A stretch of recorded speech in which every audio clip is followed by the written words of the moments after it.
The following program deals with a controversial subject. The theories expressed are not the only possible interpretation. The viewer is invited to make a judgment based on all available information.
the top talents in the comic book business are here to tell everything they know.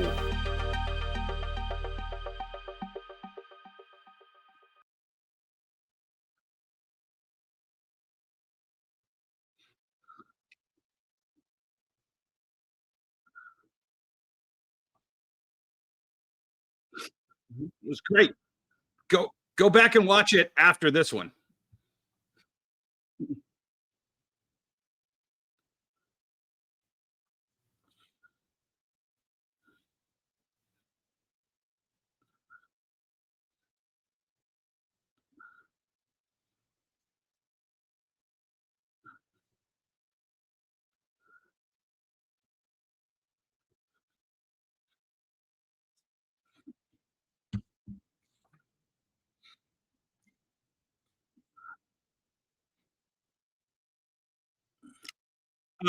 They're saying no sound. No sound. And it's not my microphone this time. I'm good. I'm talking up a storm.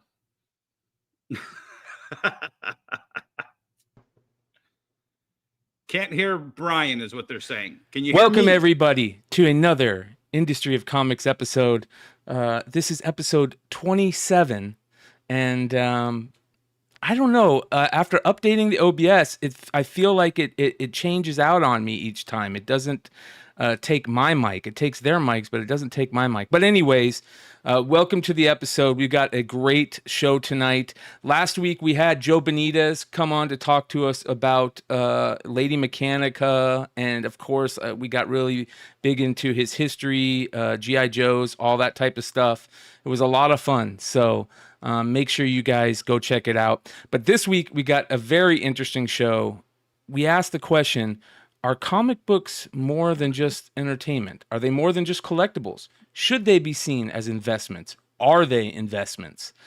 And it's going to be a fun topic tonight. So thank you for everybody hanging out with us. We do not have our co-host and part of the dynamic duo of Industry of Comics. Third amigo. It's the third amigo, the dynamic duo of the two longtime comic book store owners, guys that have been in the trenches for many years. Jesse Criscione is not here tonight, but we do have Dennis Barger, aka Wonderworld Comics. Dennis, how you doing, brother? I'm doing great, living my best life, brother. I do want to have a topic at the end after we talk about comic book investments and how they can blow up in your face, and the audience will. You know what? I'll start with it. Can I start with it? Yeah, of course. So there's a lot of things that we talk about, the investment in time, money, to make a profit on these things. So I was 80% thinking about not going to San Diego this year. And Brian and Jesse were going, and I'm like, okay, we got to do it for the show. I go there to see my friends. But hey, if I'm going to spend a couple $1,000s to fly to San Diego and do all this other stuff, I have to consider that an investment in my time and money as well. So, of course, you have to buy some stuff while you're there, because the stuff you buy at San Diego can 2x, 3x, 5x, depending on what you buy. And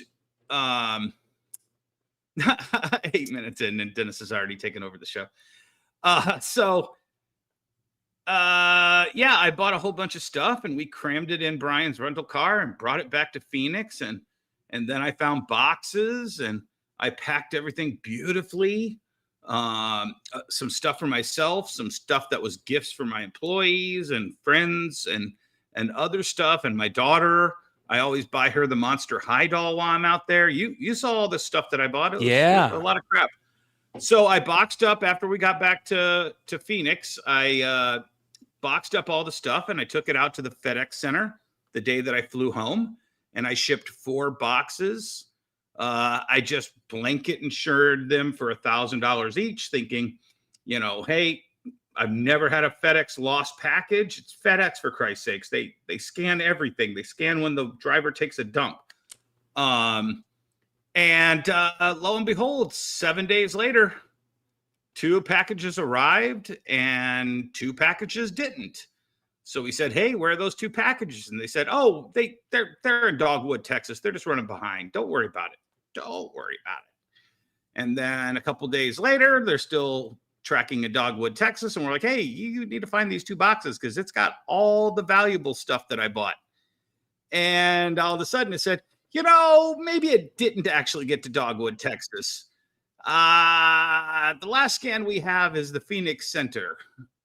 It definitely picked up in Chandler and it definitely dropped off in the Phoenix Center. But yeah, you're going to have to send us a whole bunch of receipts and what was in those boxes. And I'm like, literally every penny I spent equaled $1,000 in each of those 2 boxes. And all my profit for San Diego is apparently lost somewhere in the Phoenix Center of FedEx. So yeah, it's an investment, and it's also a potential complete wash and a loss when it's lost. Yeah. Oh yeah. That's the worst. But you did get to what's the word I'm looking for? Insure them, I hope. Yes, no, they're insured for $1,000. So FedEx is going to cut me a nice $2,000 check. So I will get my money back, hopefully, knock on wood. I won't get my time back. I won't get San Diego, the opportunity of buying that stuff at San Diego.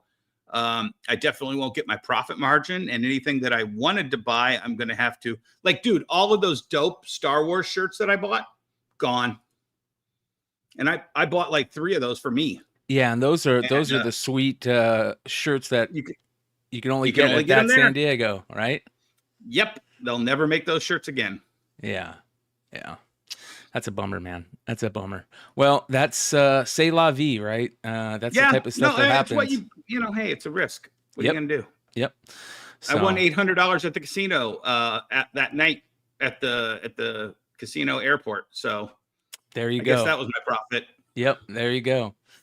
So there's a lot of talk in the comic book social media community right now, especially in Twitter, about a recent sale that happened over at Rippaverse, where he did a limited sale for a week, where he put a bunch of items for. Yeah, it's still going on. So if anybody is Rippaverse fans of ISOM or Eric July or Yaira or any of the Alpha Core stuff, and you didn't get a chance to pick any of this up, now's the time to buy it, right? And we'll get into this even more because this sale is kind of what brought up the whole question that a lot of people are talking about right now, whether comic books should be seen as investments or are they investments? And it's a conversation that Jesse and I have had with you countless times, and we'll get into that after you explain. Yes. So what a lot of people seem to be complaining about is that Eric put a bunch of these books on sale that people paid a lot more for when they initially came out. And we talk about this all the time in the world of exclusive retailer variants, live selling platforms, where you'll have these retailers that will, pump a exclusive variant, being super limited and they'll sell it for say $20 to $40. And then in 3 weeks time or 3 months time, they'll be selling the same said books for $1, $2, $3, whatever they can get for them, right? And Bryce Comics. Comics. Exactly. Yellow. I got a little cough tonight. Little cough tonight, Brian. I'm sorry. Yeah, I get a lot of people touting me. Yellow Fellow does this, and you see a lot of people when they do this, when these books that they put up for sale for less than the starting price, they sell for a quarter of what they're thinking, and they complain, oh, this is a $40 book and it's only going for $1. What's going on? Well, no, it's because you're letting the consumer choose the price now rather than you. And of course, the consumer is going to choose the lowest price he can get. So at that point, in my opinion, you are hurting your brand, especially if that is your brand, i.e., a perfect example is Rippaverse, or Yellow Fellow, or some other, Wonderworld. What if like Wonderworld or Jesse James Comics did this? You're devaluing your brand because you initially offered it for this, and now you're selling it for 90% less. And this tells anybody out there that had any type of mindset that this thing might have some investment value in the future, that he might be able to sell it for more than he bought it for, that's not possible at that point. And it's basically Correct. Tinder, in my opinion. We talk about that very often. And that's kind of what's happening on a very large scale in the comic book, X community, where they're talking about this type of situation. And it's very interesting because some people, I don't think, are understanding where we're coming from with that type of mindset, because they instantly think, oh, people have sales all the time. Big businesses have sales all the time. They're not devaluing their product. You buy books all the time in dollar bins. That's not devaluing the product. And I have to remind them that this isn't something that I've created or has my branding on it. Dennis, do you ever sell any of your retailer exclusives that have a Wonderworld branding on it for less than what you initially offered it as? Usually not. Now I'll tell you a couple situations when my most important part of my brand is my John Tyler Christopher action figure variants, and they're attached to Star Wars. And to me, Star Wars is an evergreen. So the way I made that brand is we had an initial release price of, I believe, 20 or 25 for each of our, I think, 7 or 8 variants. We do occasional bundle sales. Like if you buy all 8 of them in one bundle, we'll make that bundle, I think, 300. So that brings them down to, I can't do the math, $30 a piece. Some of those variants, the Rogue One, first appearance of K2SO on the cover with Cassian it's K2SO and a Stormtrooper, I think. It's a Jyn Erso. And so when I produced that bundle, that book's going for like 80 to 100. The first one with the 3 heroes, that goes for about 40 or 50. I don't lower my price on too many of those. I think we offer a 20% discount occasionally on May the 4th and stuff like that. But it's on the current inflated price, which is what the market has said these books are worth. I never go below $20 a book. So you're never going to get this set from me for $160 ever. I'd rather take them all behind my warehouse and burn them before I sell them for less than what my initial customers paid me to buy this book. And I think the lowest we ever sold on this book was maybe 1,000 or 1,200 copies on release. And I want to say that was the Droids. I think the Droids one we only sold like 1,000 or 1,200. And as everybody knows, we had to produce 3,000. Since then, the sets that we've sold, I think we probably have less than 1,000 of that one. I think we have, close to 500 to 700 of the lowest produced, of the best-selling one. So I still have like 500 sets of these, basically. Why would I ever discount it? I want to have 500 sets. I want to have 400 sets next year. I want to have 300 sets in 5 years. I want to have 200. And when I retire, I want to have 100 sets left to say this was the best product my company, my brand, Wonderworld Comics, has ever made. And I want those 100 copies to be worth $1,000. So, just from the standpoint of when your name is on it, you don't want your name in the discount bin. And let's just take for instance, nobody's going to get their butt hurt over me yelling about this. Cross-Gen Comics. When they went out of business, they had pallets and pallets of trade paperbacks. They had some of the most beautiful, slick trade paperbacks you ever saw in your life. When they went out of business, they clearanced them all. And they were going, I think at one point you could buy a pallet of cross-gen books for like $200 with like a 500 trade paperbacks on it. Those are still worthless. And it's some of the biggest names in comic books. But the cross-gen name will never not be a clearance rack level brand. You're going to see them in dollar bins for the rest of our existence. You're going to see, except for the one that might have Harry Potter in it. You know what I'm saying? Yeah. Yeah. So when you look at the history of your brand, there's so many different little things that you have to pay attention to. The flip side to this was Eric July's business model is a total topsy-turvy business model. He basically produces these in advance, then sells the shit out of it. So at a certain point, he knows how much the production run is. Which hand is it? This one. He knows what the production run is. So let's say it's 10,000 units. I don't know. If he sells 7,000 units of it, he knows he's going to have 3,000 left. You either have to decide that those 3,000 copies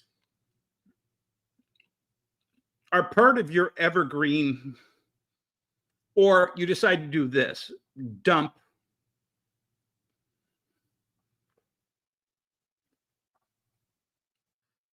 All right. You got to love that. That was weird. you, right? Yeah, that was me. That was me. Okay. Yeah, I dropped out. Yeah, I was like, I'm just gonna keep talking. I don't know if the chat heard me talking or what, but Yeah. Sorry about that, you guys. maybe it was because my internet. You opened up that sale or something. Yeah, my internet died, so or it crapped out. So, all right, back to where we were. Back to where I was saying. So he produces it first, and then he sold up to that. But at a certain point, when he made, I think it was $3 million on item number 1. Oh yeah. And let's just say he had 3,000 copies left. Is the $15,000 of selling those 3,000 at $5 a piece, is it worth tarnishing a brand that made you $3 million? I mean, and I'll tell you, I met Eric and Gabe El Taib last year at San Diego, and this year I met Gabe. Eric wasn't there. And they were selling that same cover, I believe, for $10 or $15 a piece at San Diego last year. Do you remember, Brian? And I was like, oh, cool. I don't think I picked up cover C. So I bought one from them, and they both signed it. And great. I only bought 1 or 2 of them. But do I feel a little ripped off right now? Well, no, because I got to meet them, and I had them sign it. You know the game. You know the game, too. You know what I mean? That's exactly. And here's the other interesting thing about all this. You know, Beyond Wednesdays as a channel comes from the aspect of the speculation community. You know, a lot of how we think in our community that's built around us thinks is speculation. And you know, what books can we buy cheap and sell for more in order to get more grails, right? Right. And when ISOM number 1 initially was offered, it was a top 10. It was on the House of Stein Hot 10. I believe the cover A was selling for like $100 up to $100. Well, this is September 29, 2022. $200, $120, wow. $300, $75, $150, $175, $210, you know, $350 for cover A, $350. Yeah. So you can see, I mean, and this, we were geeking out over this on the House of Stein Hot 10 because this was like a first time when I wouldn't say crowdfunded book because Eric doesn't necessarily do crowdfunding as he says, but it's a form of crowdfunding. It's a form of, but it's kind of a reverse crowdfunding. Yeah. So it was the first time. Crowd support. It's a crowd supporting. I've coined that. Put it in the chat. Yeah. So, you know, we were kind of geeking out about it. And at the same time, you know, Eric doesn't come from the comic book world. You know, my brother is a massive fan of Eric July and Thomas Howell. And that is how I got involved with Eric and was told about Eric. And then when he got involved in comics, it was like, that's sugar on top, baby. Like, this is awesome. This is somebody I really respect. And now I'm going to see him get involved into a world that I love, that he loves. This is great. And everybody, and when I say everybody, I mean the majority of people that were in the comics industry looked at this as a good thing. Unless they, there's some political thing involved. We're not even going to talk about that. We're going to talk about, bringing more comic book fans to the community, having creators and continuity. Eric based it all on continuity, and he was going to create this amazing world, and it was just nothing but positive, in my opinion. When Eric had this explosion of sales, I had been saying for 4 to 5 years, since The Weeknd presents Starboy, since there was I can't remember their names, but I believe they were from Phoenix, Ben Acker and Ben Dunner or something like that. It was these two podcasters that did this comic book about the last sheriff of Mars. I can't remember what it was, but I was selling these things huge, and I'm like, why are these books selling? Oh, because these guys are popular podcasters on YouTube. And I'm like, okay, industry. And I did a whole show on my Facebook Live show saying, when are we going to get the Red Letter Media guys writing a Star Trek book? That would be huge. When are we going to get Logan Paul to write a comic book? When are we going to get Mr. Beast? Oops, too late. Yeah. When are we going to get these huge YouTube names to create content just to get new people in? And then this guy, Eric July, came out of nowhere and did over 3 million in sales. And I remember it, I'll admit it. That first week, I want to say it was the first day he broke $1 million in sales within like 24 hours. I can't remember, it was like my feed was always like, and I was like, oh, cool. Oh shit, I've already missed the cover A. Fuck. Oh, wait, cover B is sold out and he's at 2 million. Yeah, exactly. Go back up there. $3,700,920 in sales, you guys. 3.7 million. Just scroll up a little bit more. Right there. 27,000 covers of cover A, 17,000 cover Bs, 18,000 cover Cs. Now, I believe he still had a few A's left for promotional and probably kept back a few to make sure for damages and whatnot. You have to do that. So my guess is the print run is 30,000, 20,000, and 20,000. If I had to guess, when you make 3.7 million, like I said, if it means keeping the price of those, and yeah, it's elevated, it's artificial elevation, but if you artificially deflate it, you're the problem. If those extra 2,000 copies all came, were pristine and he didn't have to replace any because he has really good shipping, those you can sit on for the rest of your career, and you'll always have those extra 2,000 copies of cover A. And if they're going for 200, 100, yeah, maybe it'll trickle down. You know how FOMO is, maybe they turn down to $75 a piece, but you control that 2,000 extra copies. You control but if I can go to San Diego last year, 2023, and I could buy your book off of you for that $10 or $15, whatever it was. Yeah, I mean, it's good that you're giving them to people who meet you in person. Yeah, but you never do it on the internet where you don't piss where you work. And he's an internet salesman. And I just wish, he'd reached out to me, and I would have, advised him against doing this. I would have been like, bro, keep those last 2,000 copies till the day you die. Give them to your kids, I've got a box of things in my warehouse that my kids have been informed. When I die, this is the shelf that I control markets. Guys, I will tell you right now, I successfully control markets. What do you mean? Natalie Sanders' Wizard of Oz variant that she did, her first variant, is still, can you pull that up? Mm-hmm. Yeah. And this will be a good example. She made that for me in 2010. We made 300 copies. We gave it out as a thank you gift to everybody who set up or bought a table from our show, which at that time I think was like 150, 200 people. And all the staff got one, all the guests got one. we just had a little thank you bag that had extra books that we produced just for this thank you. We'll explain what ISOM is in a second. I just want to explain. So we produced 300 of this. Now, these things were out of the gate. We're going for, I think, $75 to $100 a piece. I had Billy Tucci do a Rosie the Riveter cover. It might have been 2012. Yeah, 2012. So this was our thank you gift in 2012. What's it go for now? I don't even know. But I do know that you've got one up for $1,000 for a 9.8. Yeah, so guess what? I don't take a lot less than that. But if you want to look that up, I know it's the rarest copy of it. And even they actually went back and did a print of it, a foil cover print of it. I mean, because it was such a sought after cover. You don't even see anybody has them. So like you said, nobody has them. Yeah. Like I said, there was only 200 that were given out and I had the last 100.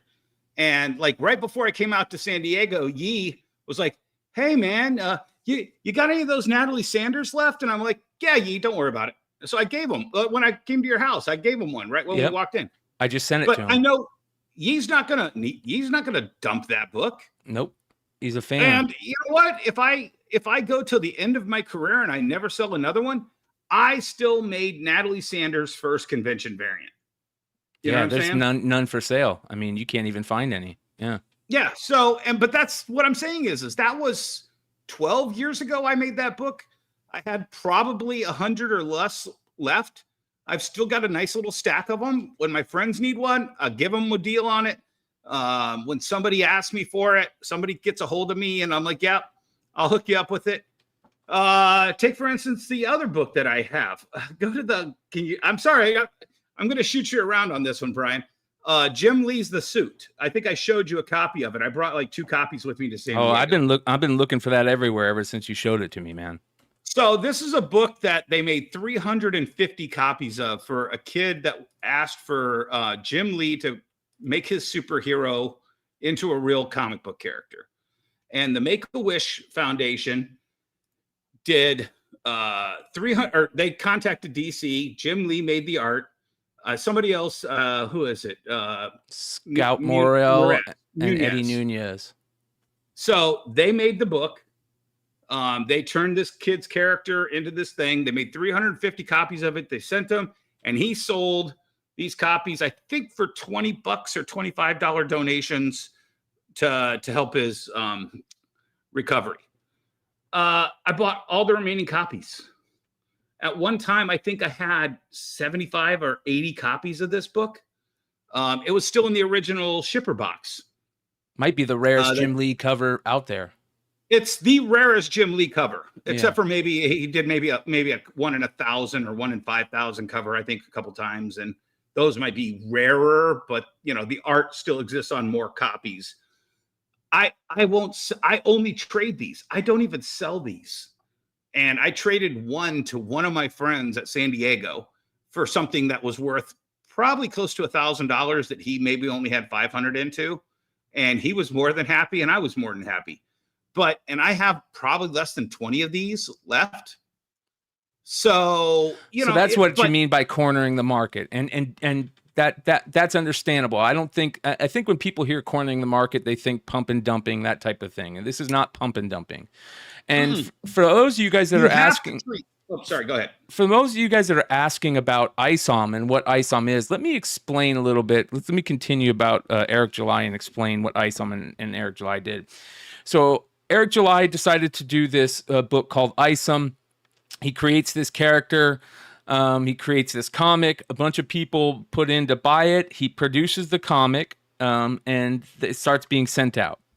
Now, unfortunately, there's a little bit of drama involved, and drama being that there's certain people out there that did not think that it was a good book. They thought that it was the writing was bad, the art was bad. And then Eric had a little bit of problem of taking some constructive criticism, and it turned into a big thing. And now this is something where a lot of people that want to get a gotcha on Eric, might bring this up and say, hey, you got a terrible book, this and that. So that's kind of where a lot of this drama comes from. Now, Eric, in my opinion, kind of he did kind of feed into it a little bit, but for the most part, he said, screw it, I'm going to continue. So what did he go do? He went and got Chuck Dixon and said, hey, I want you to write these books now. He went and got Kanan White, who's one of the best artists in comics, in my opinion, to work on some of these books and do some art direction, so he's trying to figure this out and create good comics for people that people are going to enjoy. And he created other characters. He created a team, Alpha Core. He created a character called Yaira, and he's continuing this. So, Brian, but let me pause you for a second. This show is more than enough proof. You have an entire list that you keep adding every guest we have. And almost every one of those guests is like, oh, don't put that down on a list. Oh my God, my first book was a piece of shit, dude. Oh, I'm so ashamed of that first book. And people are expecting this guy to come out of the gate with Kingdom Come. Yeah, and you know what, Dennis? I'll be honest, I've never thought about that before. That's a great point. No, I argued that on Modern Comics Mayhem when we had this discussion like almost a year ago. Yeah. Before this show even existed. And I'm just like, guys, I am not going to say a fucking word, because if my first comic book was produced, it'd be stick figures, and every once in a while I'd see one of them fart, because that's about the equivalent of what my artistic ability is. Yes. You know, whatever he produced, it's way better than I can make, and it's way better than anybody in our chat can make. Yeah. So, anyways, Eric recently decides to have this sale. Now, this sale is basically he's offering a bunch of items in his warehouse. Now, he has this massive warehouse where he keeps all his product, and he's printed a ton of these. Now, I think that's what a lot of people, there are certain people out there that have kind of given him a little gruff on that about, hey, you're printing way too much. You're never going to sell all these, this and that. And basically, they're looking at this quote unquote $5 sale as this is Eric, dumping all of his stuff that he can't sell regularly. Okay. And I'm not here to agree with that or say that it's true or not true. I would advise him against it, and I'm sure Jesse, if he were here, would do it the same, because we've talked about this on our shows endlessly. Yes. Your brand. Now, here's a big difference. Now, let's just say he produced these shirts, and let's just say he produced them at $7 a piece, which is a really good deal if you can produce shirts. Yes. And he wants to see the next comic book convention he goes to, a sea of Eric July, Isom, and Rippaverse shirts. I can see the benefit of making these shirts after let's just say you produced 1,000 shirts at $7 a piece. That costs $7,000. And let's say you sold 800 of them at $20 a piece. That's $16,000. You have doubled your money, and you've got 2,000 shirts, whatever my math was. I get 3,000 shirts left. And you're like, I want the next Rippaverse event. Hey, guys who bought this, thank you for supporting it. But I hope you understand my idea is to see a sea of Rippaverse shirts, $5 deal. Shirts don't age like wine. Let's blow out the remainder of the shirts and etc. Yeah. But I can't see that with your comic. Your comic is your art. Yeah.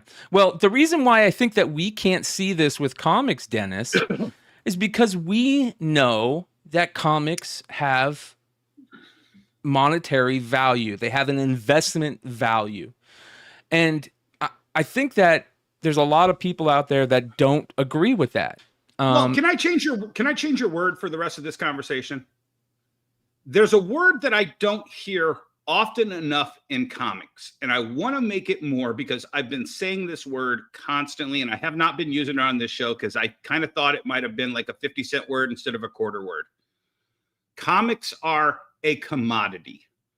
Commodities are things like wheat and orange juice, and pork bellies. If you ever watch Trading Places, they explain what a commodity is. Watched Trading Spaces last night. See? Swear to God. I love that movie. So comics are a commodity. We have to start treating it as such. And as such, commodities can spoil. Commodities can go up. commodities can go down. It's a very supply and demand oriented business. That's why when they ask whether the freeze in trading places, what the freeze, did it affect the orange juice? The whole gimmick at the end of that movie is the freeze is going to make the orange juice rarer, and it ruined orange crops, and they want to corner the market at the beginning. And when so the frozen market orange goes juice is going up. Right. Yeah. So when you see a comic book come out, let's say it's issue number 1 with this character. Let's just say it's Tosin. Because once again, I kind of cornered the market on Tosin. I fully admit to it. When Tosin came out, nobody knew Black Panther 3 was going to be anything. There was a finite number of Black Panther 3s in the market, if we all remember this. Nobody knew that the 1 in 25 by this nobody knew artist named Torrin Clark was going to be any book that anybody wanted to have. Immediately, it went from a ratio of 25 to 50 when people realized Tosin, new black superhero who might be the son of a certain person who passed away, and maybe this is Marvel's way of backdooring a replacement for Black Panther, whatever. Everybody went nuts. And I remember Wednesday, Hot 10 list on Friday. It was, I think, 200 a piece. Is that right, Brian? Can you remember that? Yep. Out the gate. By Saturday, it was 400. By Saturday night, you had me come on your show, and it was going, and the sales were at 600. And then people were buying the same copies and reposting them for 800 that they had just bought for 600 and 400. And they were available at 800. And guys, like I said, I'm a scumbag. So be it. I emailed my guy at Marvel and I said, hey, I see you have 100 copies of this variant. What do I have to do to buy it? And they're like, do another variant with us. And I was like, done. Send me the 100 copies and you tell me what variant. So I did another $9,000 variant and I got 100 copies of the Black Panther 3 Torrin Clark first appearance of Tosin. I didn't blow out the 100 copies. Ninth Wonder won it. I think I sold probably 10 copies to Ninth Wonder across that next year. I know Mighty Mel V, he traded and bought like 3 or 4 copies from me. I think I traded one to you or I sent you one to give away. No. I still probably have 40 but I'll take one copies. to give away. I will take one to give away. Huh? I said no, but I'll take one to give away. But here's the thing. At that point, I was not going to dump a commodity that I had the last 100 copies of. That they were never going to produce that 1 in 25 again. Why would you ever dump that? It's a commodity. Yeah. Well, so a lot of people are saying just that. I've seen a lot of people show recent prices on eBay of Eric's sales, right? We saw the original prices on Terra Peak, right? I went and looked at original sales, and those people that were lucky enough to get copies early and put them on the internet, they were getting $200 to $350 a piece for them. Now you go look at sales on eBay, and they're $15, right? This last copy sold for $15 today. So what is happening? You're getting a ton of people on social media that are making comments like this. This comes from a Twitter follower, an X person on X that says, "I'm so glad I didn't buy these comics at any price. They suck, and the creator clearly doesn't give a shit about his customers' investment by this massive devaluing of comics." And of course, Eric is like, "Well, I don't look at these as investments. They're collectibles. They're entertainment." And it was very interesting for me to see these things being said. So I went in and I asked Eric. I said to him, like what are basically are collectibles? So Eric put up a post. He says, though I do not think it was attack on our fans, I'd love to provide some context. They see this as either an overcorrection or not genuine because sales are standard in comics and other entertainment industries. For educational purposes, let's consider if it's genuine. Perhaps the confusion comes the misunderstanding of how comics are distributed. For example, outside of digital comics, right? Most major publishers do not sell their own comics direct to consumers. The retailers do. We distribute our own comics. Therefore, the more accurate comparison in this regard would be with other retailers. Nearly all retailers have sales. The biggest online retailers in comics have flash sales daily, weekly, with items released over the last 5 years. 50% markdown for a limited time. Much of my collection is a result of these sales. Midtown, for example, has an active flash sale right now and does the deal of the day. Our good friends from my comic shop has comics released last year at sale of 80% off. That said, hold on. That said, we anticipate this level of scrutiny. It's important for a relatively new company like ours to expand its readership when possible, especially with money being tighter than ever for the people. With our release schedule speeding up, this was a great opportunity to do this sale, and it seems to be validated by the thousands of new customers that we are getting in a $5 sale. Go ahead, Dennis. The two people he quotes in this are kind of the problem. Midtown and Lone Star, or my comic shop, they're the retailer level. Yes. If Eric wanted to do this, and use this as an example, he maybe should have found one of the retailers that supports him and said, hey, here's what I want to do. I want to blanket all these out there, but I don't want to piss off my fans. I will sell you, or I will let you sell all of these comics for me as a clear, I'm going to clearance them to you. You sell them for the $5. We'll split the money or whatever the deal is. Yeah. He's missing the point that Dynamite, when they clearance a book, they clearance it to retail. Yep. Marvel has taken a lot of heat because if you walk into any Ollie's, you'll find half of the Marvel offerings of trade paperbacks on the shelf for $5. But that's not Marvel. That's Amazon. Instead of returning it to Marvel, Amazon sells it to Ollie's or Big Lots and lets them dump them out with their big bin sales. So he's missing a level of the retail. And part of this is he's isolated with people who aren't in our industry. That I understand that. So I'd love to get him onto the show to talk about some of these, these idiosyncrasies that, he doesn't get in a reply like that.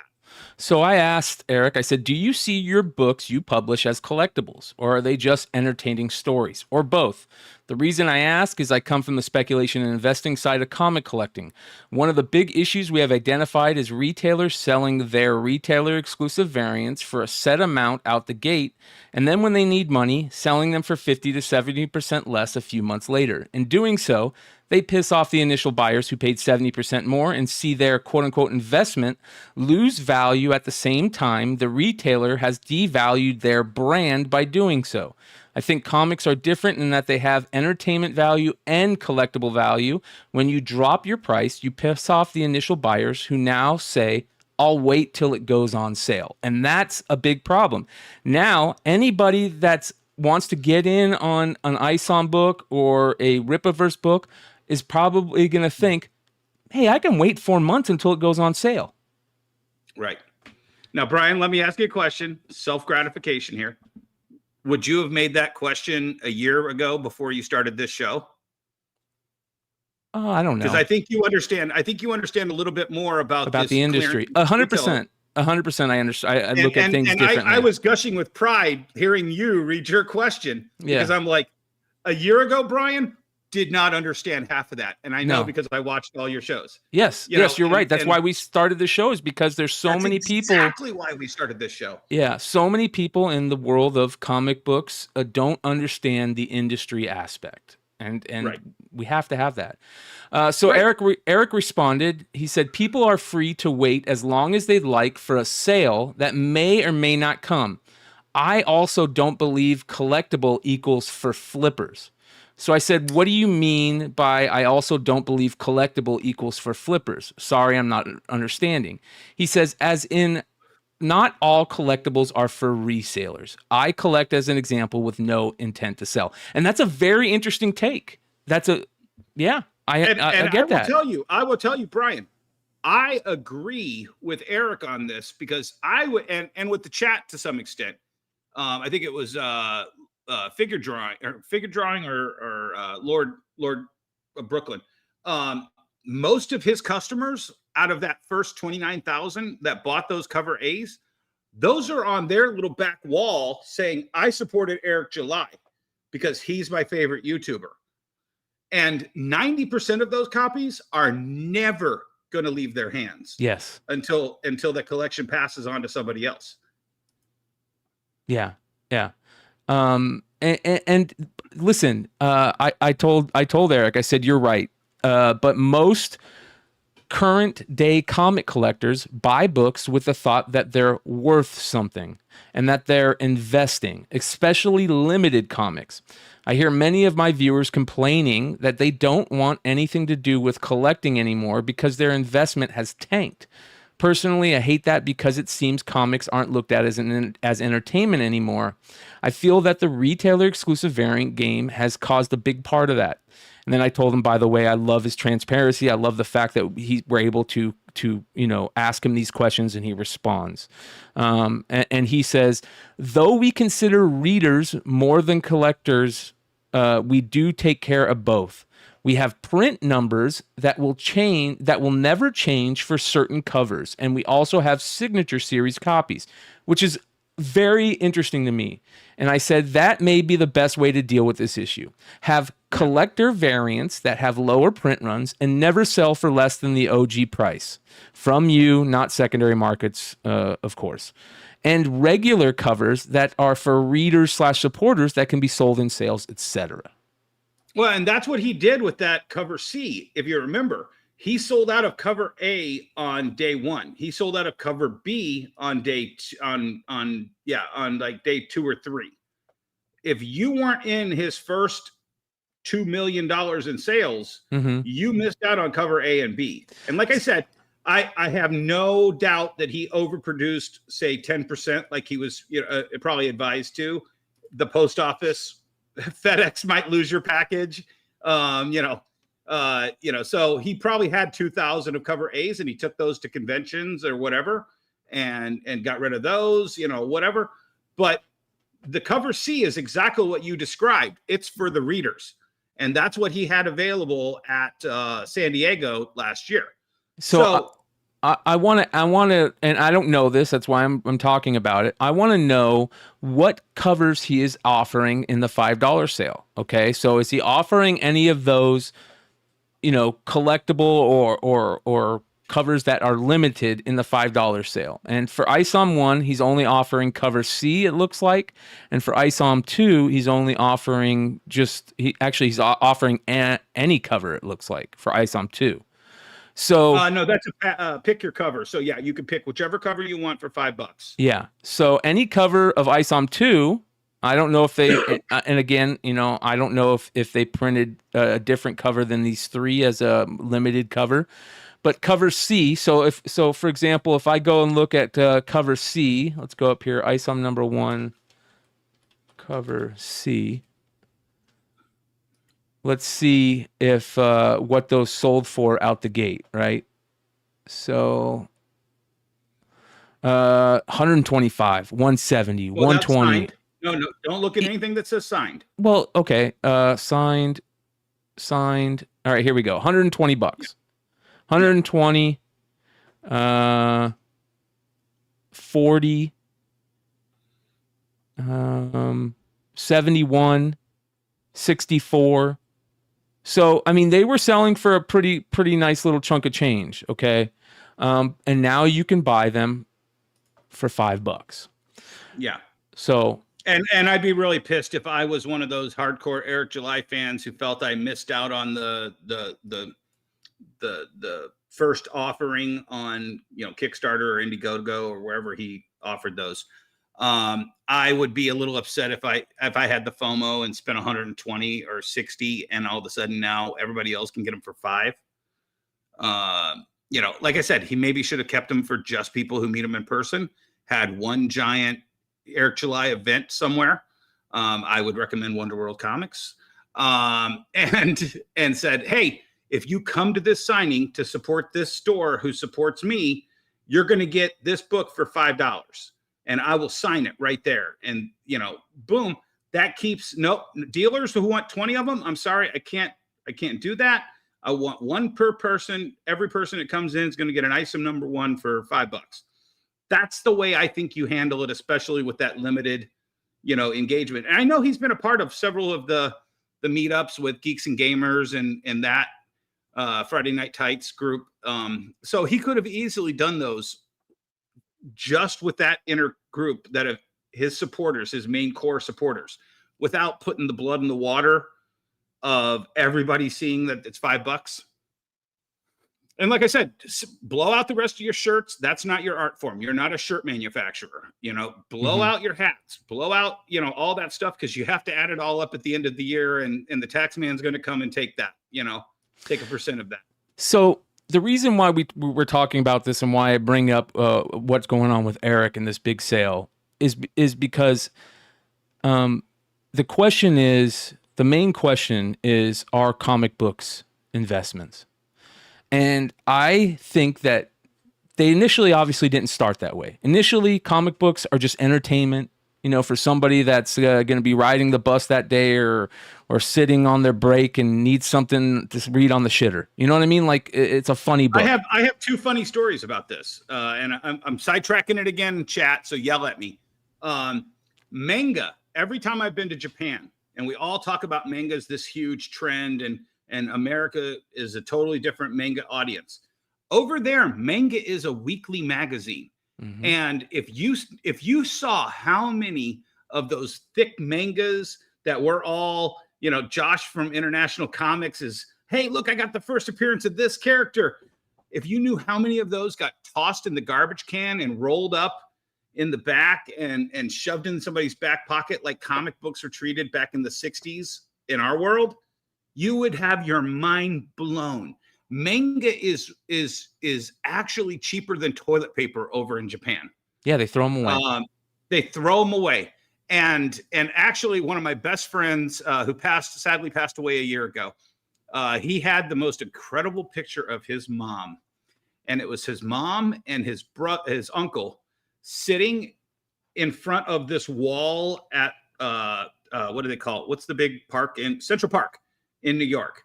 And they're sitting in front of the park wall of Central Park, and they've got a box, and it's full of Golden Age comics, and it has this little sign in front of it that says comic books 5 cents each, because there was no investment in Golden Age. You bought it for 10 cents, you read it, and if you could get 5 cents back, that'll every 2 you sold got you a new comic book. And that's the way comic books are treated up until probably the late 60s, early 70s. Yeah. Yeah. It's become this thing now where these days, I think the majority of current comic book buyers, the majority of them, have some idea in their head that these are worth money and that they could be worth more money than what they buy them for. And as a matter of fact, I think that that's kind of proven in how many comic buyers actually read their comics these days.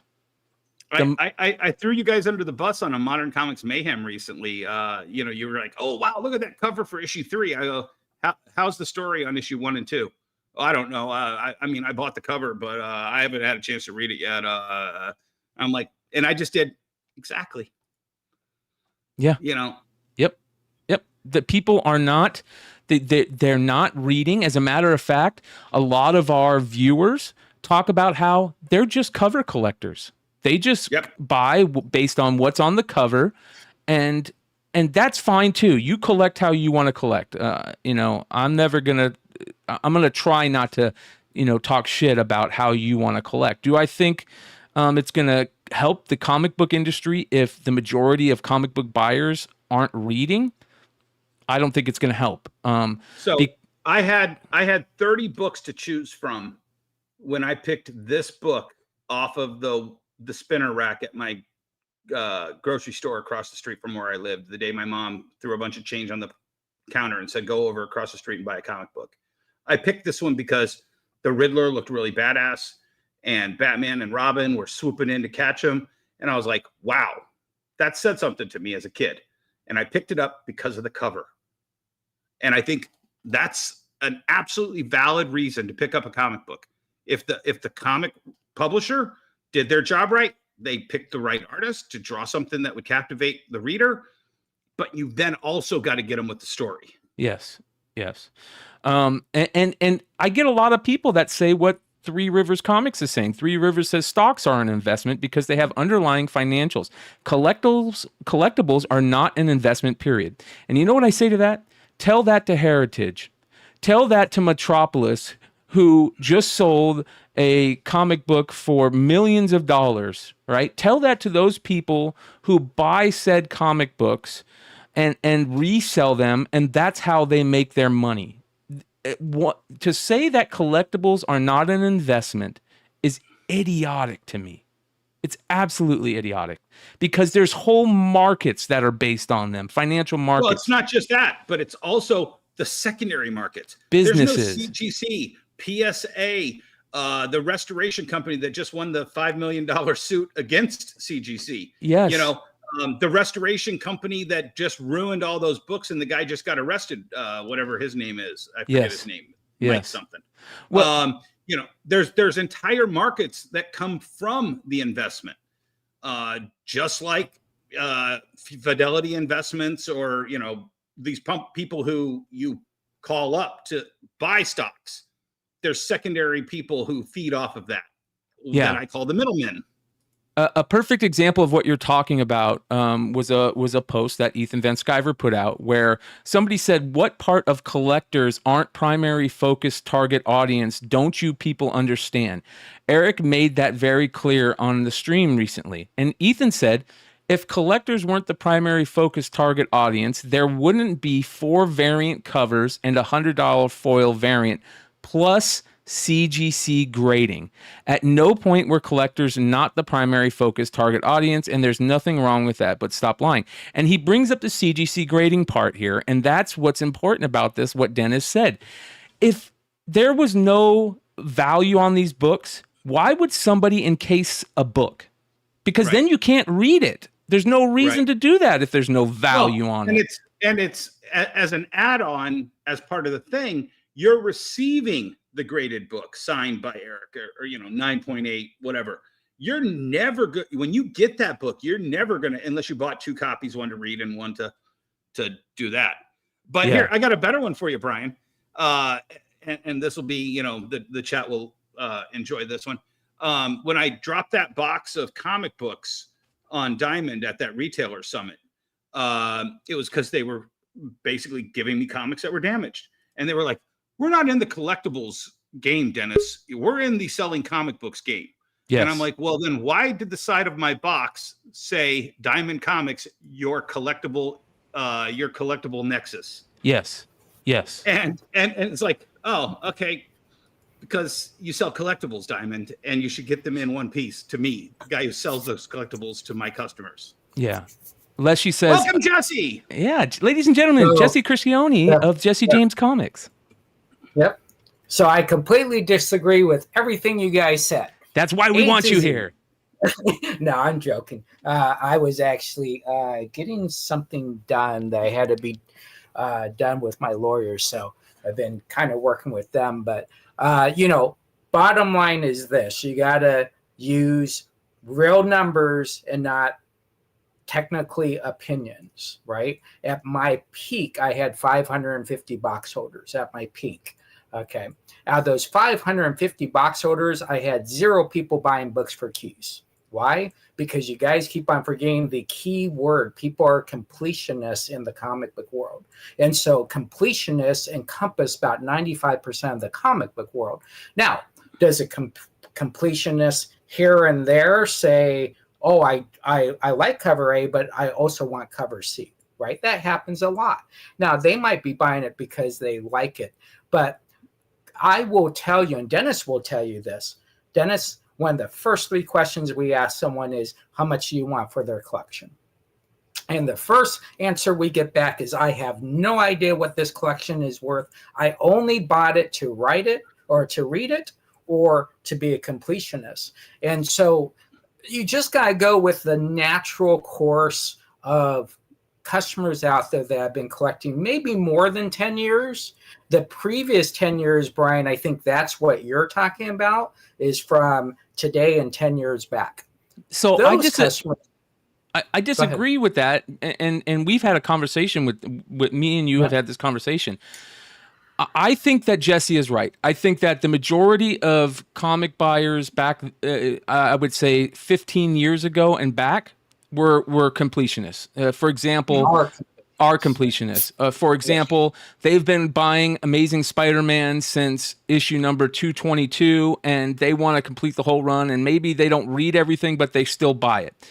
Well, I don't think it's why Marvel in the 2000s put those little shadow numbers when they rebooted legacy everything. Numbers.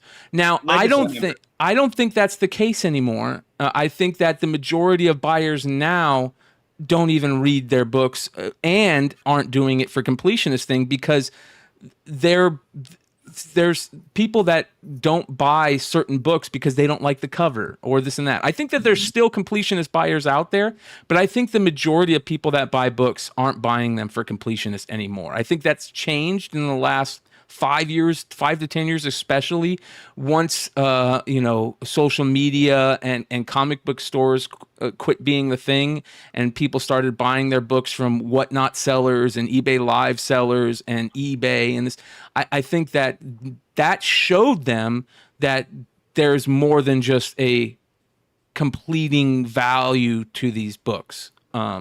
But I could be wrong. It would be very interesting to see. It would be very interesting to see how many people out there that are watching this show or in the future buy books as completionists. I would love to know that. So, if you do, write it down. Let me ask you this: you're at San Diego Con, right? And you see Harley Yee, you see, Torpedo. Everybody's selling old books.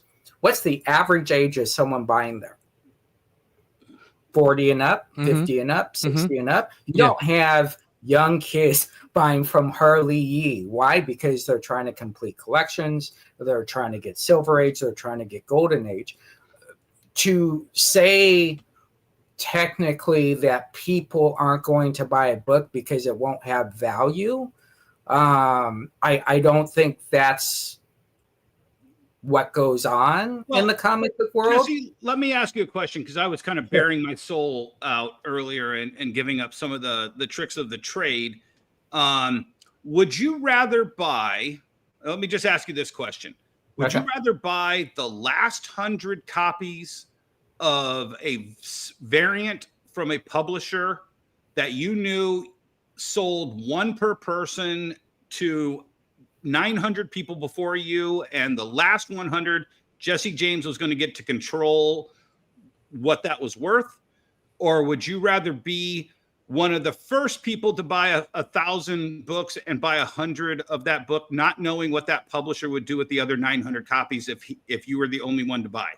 Right. Well, I think that's a turn rate sell through bottom line person. So as a turn rate sell through bottom line person, I want to buy the 100 books because I can control the market completely. But which end do you want it though? What? But which end do you want to buy it on? Well, it depends, because the 100 books will then cost you a little bit more, right? So the 1,000 obviously will then cost you cheaper. I think what you have to do, for example, Rick and Morty, the white cover, right? There's only 50 made. I got 47 of them. That doesn't mean I go out and sell all 47 over the next couple of days, right? Exactly. I'm going to sell 3. I'm going to sell 3. I'm going to sell 3. And at the end, I'm still going to have 10 or 15 in my inventory. But what you have to do is you have to look at your comic buyer, your base, right? And if most people don't have 1,000 comic book based buyers. Me and you are very fortunate that we're in the tens of thousands, but the traditional person if they're buying 1,000 books, might only be able to sell 100, right? And then they will start clearing those books off at 100 because it's all about turn rates, right? We already know this. If you spend $100 on something and you hit $300, you can sell anything else at whatever price you want. But you also have to make sure that you don't throw your customers under the bus by underselling that book, because then it's not fair. They're not going to buy from you again. And again, devaluation is only what the book just sold for, not what it sold for 10 years ago. That's immaterial, right? What did it sell for today is what matters. So does it matter if it's a completionist? Does it matter if it's a flipper? No, it doesn't, right? But for a completionist, his method of buying is a lot different, right? He comes in, he picks his $60 worth of comics, whether he reads them or not, immaterial. What he's doing is he's going on and checking that list, or he's on Key Collector, or wherever he holds You bring his up comics. Key Collector. That's sure. a perfect example to me of how most collectors these days aren't completionists or readers. They're key collectors. They are collecting keys. But see, on Key Collectors, you can now, because why? Nick was smart to go for the 95% that could use Key Collector and punch in every single comic book. But not every single comic's on there, is it? Yeah, exactly. You have keys and you have non-keys. Yeah, you can now log your collection with the non-keys. Okay. So but Jesse, the real smart people are the left or the right two people on this who are selling to the people who aren't on Key Collector, who aren't the 100,000 to maybe 200,000 people currently buying new books. We're selling to the non-collectors. We're selling to the people who want, like, I'll steal your phrase, comic therapy. They just want to buy a comic book. They have a cubicle in their office and they want to have something to represent what they enjoy. And that gives us a certain freedom to buy whatever we want. Yep, exactly. There's no such thing as a bad comic book in the comic book world right now. For the sake of not throwing customers under the bus, I won't show you what I sold last night for $17 and $20 because that was their choice to buy them or bid up at those prices. So customers have this notion. I think nowadays they want to be part of the comic book community. They want to be part of a group. They want to be able to showcase their books, right? Listen, NFL Super Pro #1s, I got over 1,350 copies now. And I don't care what anybody else says. That's my favorite book, and I'm going to continue to buy it. And so that's how people collect. And I think that when you start looking at if I always tell people, if you want to know about comics, because we talk about CGC and grading a lot, if you take X-Men #1, right, or Spider-Man #1, 1.5 million copies, right, 1.5 million copies, but how many copies are graded? McFarlane Spider-Man #1. Yeah, McFarlane #1. Yeah. How many copies are graded? So let's say there's, 150,000 graded. That's still less than 10%. Yep. Right. So you have two parts of the industry. You have the key collector and you have the comic book fan, right? And some of them are both, right? Yeah. And the investor. But my job is to get both and not to distinguish between either, because personally, I don't care why you're buying them for. Are you happy with their purchase? And are you then keep on buying comic books? That's the important thing. So let me ask you the question then, both of you guys, and just give me an answer. Are comic books investments? Go ahead, Jesse. Are comic books investments? So that's the question. So you have to. So here's what I tell people because this is asked for me all the time, right? Are comic book investments? What do you mean? Are you investing your time? Is it worth not going to the movies? Money. I'm talking about money. I'm talking about money. You didn't use that word, Brian. You used the word. Well, that's the whole point of the show. Are comic books investment money-wise? So that's what I'm asking. So money-wise, financial investment. Financial investment, yes. Financial investment, because entertainment investing is a lot different than financial. I'm asking, that's what this whole show is about, financial investments. Right. So in my opinion, it is not. And the reason why I have to take it the last 43 years, the millions and millions and millions of comics I have bought from people, and no one has known how much their collection is worth or have any idea how it is. A lot of people say, which blows me away, I don't know how to figure out how much my collection is worth. So if I go with the common fan that I've spoke to over the last 43 years, I would say the common fan says no. As a business person, I'm buying comics as a business investment to resell to make money, right? So in my world, comics are an investment. So then your initial answer is wrong. Obviously, they're investments. If it depends for you, on who it is. It depends on who it is. Who you're talking about. So let me explain my answer to that same question. Comics are an investment. They're an investment from the standpoint of me buying them, me putting them on my wall. They are not an investment when a person buys that and then converts it to me, the money to me. For them, it is a fulfillment. They are the customer. The customer is not the investor. Okay. If they wanted to invest, they could buy a diamond account. They could order the comics directly, but they don't want to do all that. They want to trust people like me and Jesse and 1,200 of our brothers and sisters out there to go in and buy a comic for their intrinsic enjoyment. You know, now it may be the thought that, hey, I can give these to my kids someday, but that's not an investment. If anybody who has any knowledge whatsoever knows, buy gold, buy silver, invest in before the last couple of years, invest in Disney, invest in Tesla, whatever. But they can convince themselves that it's an investment, but they know it's not, because it is not a substantial, it is a commodity. You're buying orange juice. I've got a bottle of orange juice that expires in 2 days, but I drank it this morning. That was a commodity at some point, and I bought the orange juice, and I'm not going to drink it tomorrow morning. I'm going to throw it away. Well, here's a prime example. I'm going to use Brian as my prime example. Brian, how many collections have you gone in the store that I have bought? That as many collections as you look through have been in order? None. Zero. Comic book fans, a good portion of them are just good people. Exactly, just good people that have a little bit of expendable money, and they want to be part of their own culture, their own tradition of either going online to buy a book, going into a comic book store to buy a book, going to a convention to buy a book. That's, I think, where we might misunderstand the investment part of it. Is there a good group of comic book fans out there that probably only do this for investment? Yeah, I'm sure there are, but they're not buying from me, right?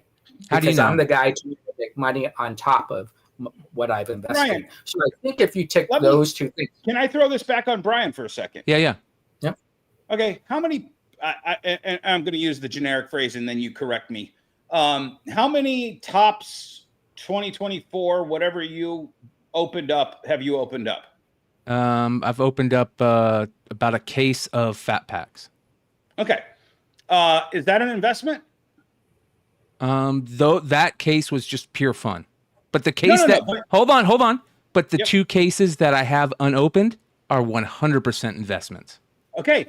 But the case you opened was for fun. You open any more, but I understand that. Yeah. But the same thing that you open for fun is also your investment. Exactly. And the second you open that, 99.9% of those fat packs that you opened are worthless. Yes. And just like I know that 99.9% of comics that are printed are worthless, but there are comics that 100% are investments. And maybe the question should be, can comics be an investment, a financial investment? Yes, right. That's a little bit better. There we go. Worded. Yeah, and we're trying to. Here's the thing, Brian. You started with this overarching question that you thought there was an easy answer to, and you're already finding out, oh crap, I have to edit it here. I have to edit it here. We're going to come out with the right question at the end of this. Can comics be an investment? And the answer to that is absolutely. Yes. But can stocks be an investment? The chat over here is going to tell you sometimes it can be and sometimes it can't be. Because if you just bought, let's just pretend you went into the NASDAQ and you randomly picked 20 stocks to sink money into. And you can buy micro shares of stocks, and there's all kinds of ways to, buy percentages of those. Just pick 20 random numbers. I buy Coca-Cola. I'm going to buy Coke stock. I buy Domino's Pizza. I'm going to buy Domino's stock. You're technically investing, but you're randomly purchasing stocks that you have no clue of. And if you're just randomly picking up comic books because you like the cover or you like this, you're not investing. You're dabbling. You're playing around. However, when Jesse and I go through FOC, we are investing. Oh, I want 100 copies of this. I want 20 copies of this. Sure, I'll buy 5 copies of this because my friend is writing it and my other buddy did the cover. That's a toss away. Right. But when you see me drag out a stack like this of a book that just got hot, and I knew I was buying that many of that book, that's an investment. Right. Yeah, I think one of the things in the comic book world, which is kind of funny because you do get people that invest their money into comic books because they're buying books, right? But that's more, you got to keep in mind, comics are a big addiction. I look at addictions out there, and I know there's major addictions, but in the collectible world, these comic book fans are addicted to it. They're going to bypass their car insurance to pick up their pool box. That's just the way people are in the comic book world. And then we got the crackhead next door here who bought 3 cases as an investment and then had to open one for fun. Yeah. I love you, Brian, but if it's an investment, you have to keep all of them sealed. But you enjoy opening them. But I get it. But I don't think, again, just because I didn't word it correctly in the title doesn't mean that I think that all comics are investment or all cards are investment. I think that's obvious, Dennis. If we look at the definition of investment, the action or process of investing money for profit or material result. Yeah, material result. So here's material result. My very first investment, January 30th, 1982. I mowed 7 lawns for this book. Paid $20 or $20 plus tax. So $20 for this book. I personally don't care what this book is worth now. What I care about is, oh my gosh, this is the first book I ever invested in. Mine was an Avengers 16. Right. Exactly. But so that book isn't a material result for you. That that is a result based on your nostalgia, your memory. A material result is tangible or real or physical. So I will still, to this day, I still believe that, and again, you guys know, everybody that watches Beyond Wednesdays on a regular basis knows my mind can be changed. I'm very open to that. But as of right now, I truly believe that most current collectors of comics look at comics with, I would say, a majority, I wouldn't even say majority, I would say 50% entertainment value, 50% monetarily investment value, that they could in the future sell those when they're done being entertained by them. Yeah, but does it have to be?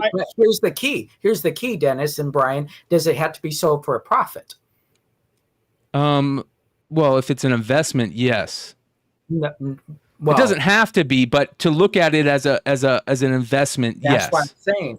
So if a collection comes in, right, and they paid $900, they know if it's worth If they paid $900 and it's worth $900, they're not going to get $900 unless they sell it themselves, right? So I think where the misunderstanding here is everybody technically is investing time right off the bat. Time and their hard work. Those are the first things that they're investing, right? Their hard work, the money that they have made. They're now choosing, do they buy a book because they're completionists, because they just saw a movie, or are they investing for their future for their kids? I want to go one step further, Jesse. But I think all three are investments. But here's the thing, and Jesse actually hit on this earlier, and it didn't occur to me until one other investment is when you are ready to sell it, are you going to put it in order? Are you going to look up and see what keys you have? Are you going to invest your time on top of the money that you've already put into this collection? Or are you going to bring 10 random long boxes to Jesse or me and go, hey, will you flip through this and tell me what you're offering? Yeah, you know what? I'll flip through it, but I'm going to miss about 10 keys in this because you do not have these in order. Right. And so then let me ask you something. So comics themselves can be investments. It's all about how the owner looks at it or the buyer looks at it, right? Exactly. So this goes back to the beginning of this whole thing, and I want to ask Jesse. Jesse, would you devalue your brand to make money?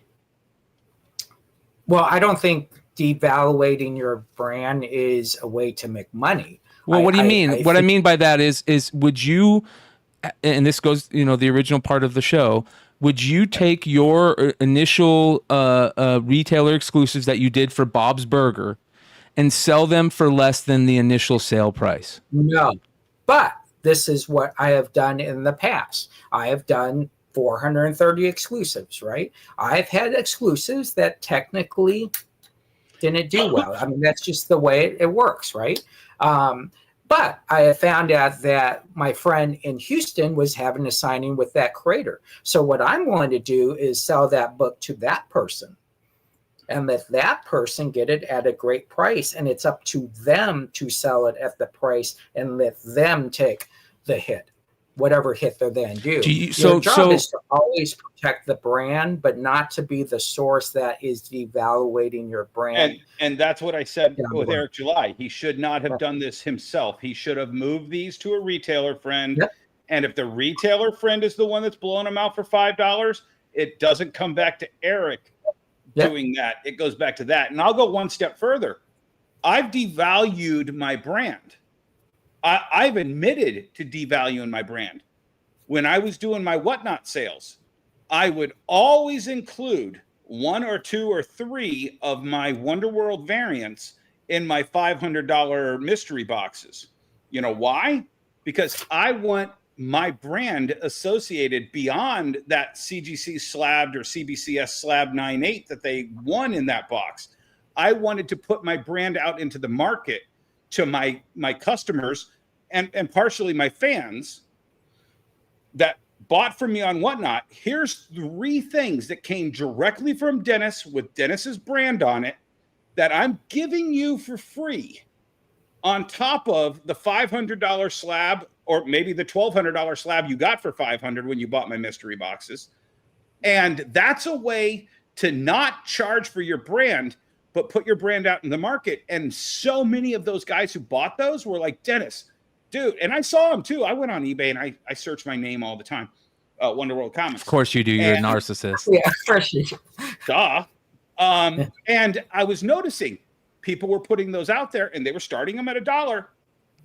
But because I maintained the high threshold of what I sold those and never devalued my brand by selling them less than what they were going for, more than what I sold. And I'm giving them for free. And those people were coming on my next stream going, Dennis, I got $40 for that book you gave me for free last week. Outstanding, bro. And guess what? It didn't hurt my brand. If you look up Wonderworld variant on eBay, Wonderworld Comics variant on eBay, you might see 1 or 2 that hit low. But for the most part, all of my books still sell for more than what I initially offered them to the customers. Yeah, I think you have a couple options. You can sell it off to another brand, let them handle it. Listen, I would prefer, and I've done this a lot, it's just, hey, at the counter, customers picking up their bag, here's a bag of appreciation for some of my exclusives, do as you may, right? I travel across the nation. I've been over to 500 stores in the last about 7 years, 8 years. I always have a pack of 10 Just James Comics exclusive. After I'm done with the deal, I walk outside, I walk back in and say, this is for you. So you really have to figure out, what does the valuation of your brand mean? I know what you guys mean is selling it less than what you sold it for originally. But then it gets back into the Walmart world, right? And the Walmart world is, listen, we have made 7,000% on this item. That item is now 90% off. Well, right? I think the reason why when we talk about this in comics is because we know comics have that financial investment value with them. That the majority of limited comics that people sell nowadays comes with that idea that this could be worth more. Otherwise, there would be no, Let's talk about also, and like I said, much like a commodity, and I'm gonna start using that every week, guys. So just get used to it. I'm gonna get a shirt that says commodity. How many comics? Let's just say you bought 20 copies of a new book, Jesse, and you put them out on your shelf. And the first day you sold 15 of them, and the next day you sold one more, two more, and those last three that got finger fucked by every single person that came and flipped through your shelf. What are those last three copies that didn't sell worth? Well, that's what the dollar boxes are for. That's right. What selling them on a live sale is for. And Bryan, I know you've gone to comic shops and seen 3 spine ticks on a brand new book, and you're like, I'm not buying that. That's why every collector for the 30 plus years I've been buying comic books, they always went for the 5th book in the stack. So then why does condition matter if it doesn't have financial investment value? Because it's the maximum of your investment. It's the maximum that you're putting into that book. You want the best condition for it. Why? You don't want to buy the spoiled orange Why juice. do you want the best condition if you're only going to read it?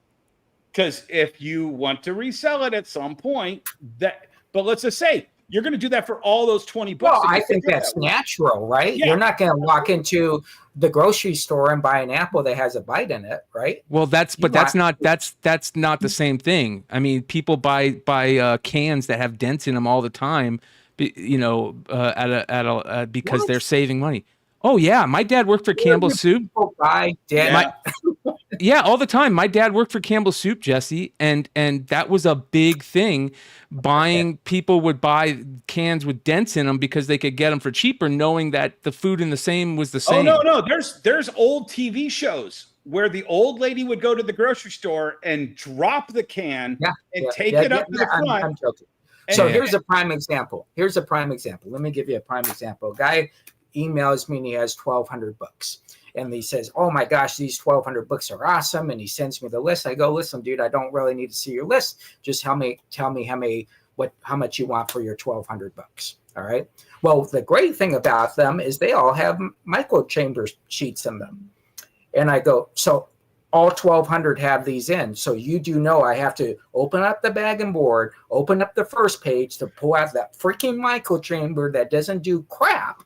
Right. And so the labor right off the bat devaluated his collection. Now, in his mind, right, he thought, oh my gosh, putting Michael Chamber in and on doing all this stuff, this is then make the worth 10 times more. So there's so many ways to look at this angle. Bryan, you technically are right, because people are using their money to buy something that is not it's not a banana. They don't have to eat it within 5 to 6 days before it spoils, right? They just have to read it, put it in their box.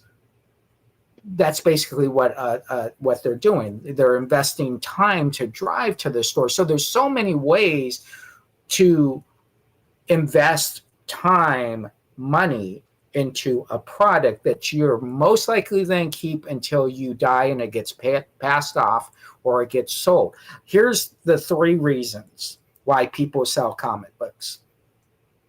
They quit reading comic books, collecting comic books. They can't afford them. That's number one. Number two is they don't have room. They have zero room left. And number three, they're moving. All right. I can't remember, again, this is just me. I can't remember someone walking in saying, I invested in these 10 boxes, make me an offer. All right. And so I'm just going by my 43 years of buying comic books. So that doesn't mean I'm right. Doesn't mean I'm wrong. I just have to go with what the trend has been with me. First year, let me tell you this story, because this goes right along with what Bryan was saying. So first year I opened my store 19 years ago, I had a guy call up and I answered the phone and he was like, yeah, how much you pay for comic books? And I go, it depends on what the comic is. I got to look at them, condition, et cetera. He goes, yeah, but in general, what do you pay? I'm like, we pay a minimum of $1 each for Golden Age, 50 cents a piece for silver, 25 cents a piece for bronze. And he's like, okay, I just wanted to find out. You're going to be there in an hour? I go, yeah. So he comes up, he pulls his car up in front of the store, starts unloading these plastic totes full of comic books. And I'm like, oh, great. Okay, cool. Let's stack them all over here and I'll go through them. And oh, wow. Giant size X-Men #1. Okay. Hulk 181. Perfect. And I'm pulling the good ones out from the side, and I have my employee, Devin. I'm like, make stacks of 50. And so with all the bulk. Okay. And we're going through and the guy keeps going, you're paying 25 cents a piece for all of these, right? I'm like, yeah, minimum of 25 cents a piece for all of these. And I'm pulling out the good ones. I got every key. First appearance of the Punisher, first appearance, Death of Gwen Stacy. And I'm like, I mean, you know this situation, you're getting a half a chub right now. And I go through the book and he goes, whoa. That your guy's not counting right. I'm like, hold on a second. Devin, you got 50 in each one of these stacks, right? Yeah. I'm like, which one did you say he did wrong? He goes, that one right there. He didn't put 50 in that one. Devin, count that one out right now. 1, 2, 3, 49, 50. Oh, okay. Puts it back over there. And the guy's like, I just want to make sure I get my 25 cents a piece for these. I paid 25 cents a piece for these. I stopped buying when they turned to 30 cents. I demand to get my 25 cents a piece. The big stack of all of the super keys that I'd been making over there, I slid it right over into the stack, and Devin started counting 50. And I'm like, you know what, dude? Don't accuse me. I was about to offer you thousands of dollars for your collection, and you just accused me of not counting a 50 stack. And the guy was just really, and plus he was really abusive. Also, like, hey, have your guy bring these in, blah blah. And so I was just like at my last straw, and I'm like, look, if 25 cents a piece is all you give a shit about, here's your 25 cents a piece. And he was so happy because he got his 25 cents back out of every one of those books, and he stopped collecting when they turned to 30 cents a piece. I'm going to love all the comments that are going to be on this video about people going, you're a fucking piece of shit, Dennis, for not giving that guy those money. Hey. Well, look what happened when I did the one sell, Bryan, right? And I told the story, right? I was the dumb shit for paying them more, right? So you can't win, right? And everybody knows this story. Lady said she wanted $7,000. I said, ma'am, I can't do that. I said, that's not the right price. Let me give you $40,000. Right. And everybody jumped out. How dare you do that? Right. So you can't win when it comes to anything. Right. You just got to keep your powder dry, look straight, sell your comic books, and understand how whatever you can sleep at night, however you can sleep at night type thing. Right. I'll tell you, the chat will hate me for this one even more. But I just saw divorce over in the comments. I had a woman. She contacted me and she's like, how much do you pay for comic books?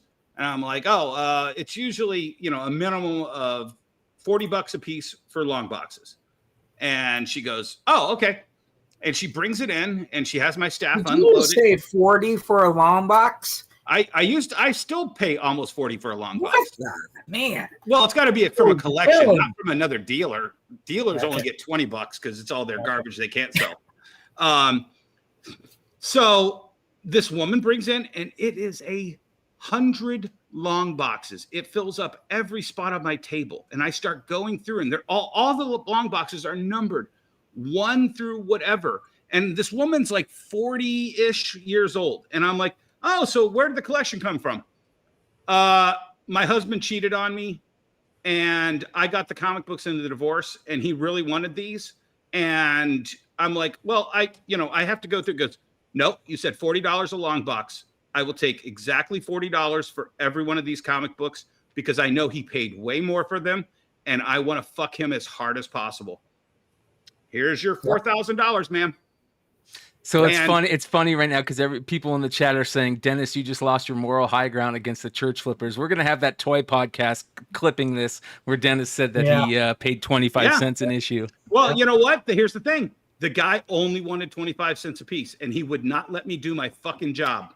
And he would not let my employee do that job. So you only got 25 cents a piece because he was the asshole. I think the funny part, well, when was this, first of all? Oh, 19 years ago. Yeah, I was going to say, there's no way you're offering $1 a Golden Age book right now. I think that's what God, no. Okay. Yeah, that was 19 years ago when the typical Golden Age book I got in was, some kind of Dell Funny Pages, book, and you had to kind of set your minimum according to that. Sure. And so again, at the end of the day, is an investment I guess the way you could look at it is, are comics worth the investment of your time, of your hard work? And then for people that are reselling it, is it what is that percentage of resale that makes them happy, right? If you buy a book for $1 and sell for $2, that might not make you happy. You might be the person that buys the book for $1 and has to get $10 to be happy, right? And you just I think that's what it really comes down to. It's like, Dennis knows this. People come in, I got a New Man's 98, Amazing Spider-Man 300. Okay, dude, tell me what else you got, because that's not material anymore. Yeah. Right? And then get them the next collection that comes in and the next collection that comes in. That's common keys. So what we're looking for is the harder key. And I don't know, I don't have any examples next to me, but maybe it's a promo from 1976, or it's, second appearance or first appearance of Black Suit Ultimate Spider-Man. That's, I think, what people are looking for now, is that oddity versus the commonality of keys. So, we just live in a great world, where I can do a show. I can show all 27 genres in the comic book world and sell all 27 genres during that show, and have people that might never buy a Western book buy a Western book, even though they just collect Harley Quinn. So our job is to sell comics and not really worry about or get into what is the reason why you're buying it. No, you want it. Let's give it to you. And I think that's how you look at it. But I think if you look too hard into this, and you would hurt yourself for the future for selling comic books, because that's all you're doing is just selling something cool. I don't have to do this. I moved to Florida. I live in a great house, a great neighborhood. Me and Shannon go anywhere we want in Florida. I don't have to sell comics, but I love selling comics, and that's why I do it. And so that's my importance in the comic book world. And I have nothing wrong with people that invest to sell. I have nothing wrong with people that invest to keep. Yep. Okay, so a couple real quick tidbits that I saw that I want to talk to you guys about. One, Philip Sabick, the announcement of launching his own comics publisher. So this is very interesting. Says here, Scott Jitter, producer of the movie Scott Pilgrim vs. the World, is forming a new comic book graphic novel publishing company, and he has recruited 3 comics pros to run it. Philip Sabick, former Boom Studios president of publishing and marketing, Jamie Rich, former EIC at IDW, and comics writer and artist Jeremy Hahn. The initial announcement did not include name of the company or any publishing plans. What are your guys' thoughts on this, just real quickly? Well, Philip has, what did he say in there? 25 years in the industry, and he's worked for some of the best. And I'll tell you what, go back to the previous shows here, guys.